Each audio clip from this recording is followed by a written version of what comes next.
ühe künka otsas oli imeilus kuningaloss. Ja seal lossis elas väikene printsess, kellele meeldis väga hüppenööriga iga päev hüpata. Ja ta muudkui hüppas ja hüppas. Hüppas edaspidi ja hüppas tagurpidi ka. Hüppas risti ja kästi. Kuni lõpuks enam ei jaksanud hästi hüpata.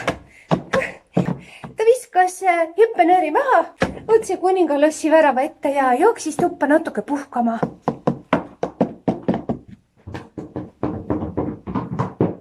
Hüppenöör muudkui vedeles seal kuningalossi värava ees ja kuningaloss muudkui vaatas seda hüppenööri. Nii et ta mõtles, et võiks ju ka proovida. Ta võttis hüppenööri oma suurte väravate vahele.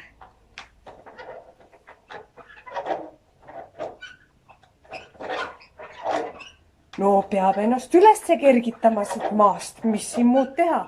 Ja hüppaski. See tundus põnev. Võiks veel proovida. Ja tal tuli see ime hästi välja.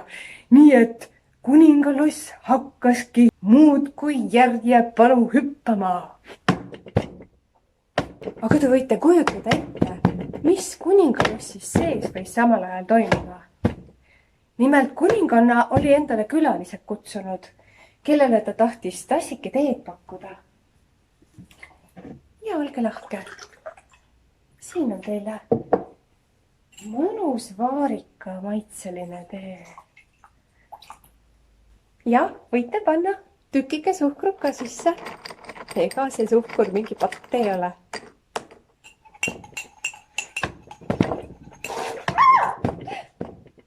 Ja tee tas lihtsalt läigatas maha ja kuninganna kleidi eesine oli märg. Aga kuningaloss muudkui hüppas.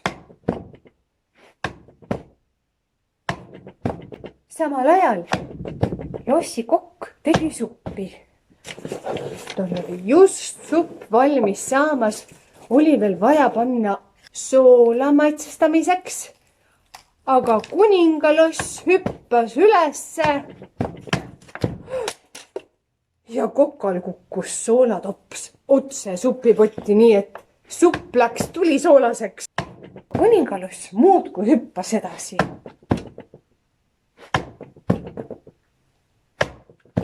Te võite ette kujutada, mis seal kuningalossis hakkas toimuma. Kõik jooksid õue väravast välja. Otse kuningalossi ette.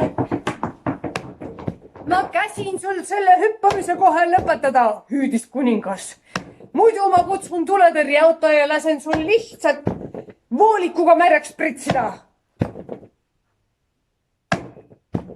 Aga see ei mõjunud kuningalossile, sest et tema hüppas ikka edasi.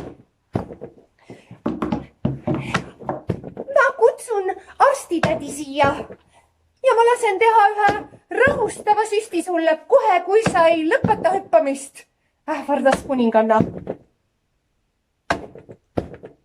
Aga kuningaloss hüppas ikka veel edasi.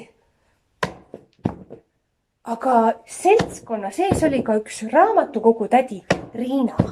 Tädi Riina tuli lossi juurde ja pani suure paksu raamatu kuningalossi väravate ette. Laotas laiali ja lehitses seda ja kuningaloss lõpetas hüppamise, sest et talle tundus see raamat väga huvitav olevat. Ta hakkas seda lehitsema ja uurima.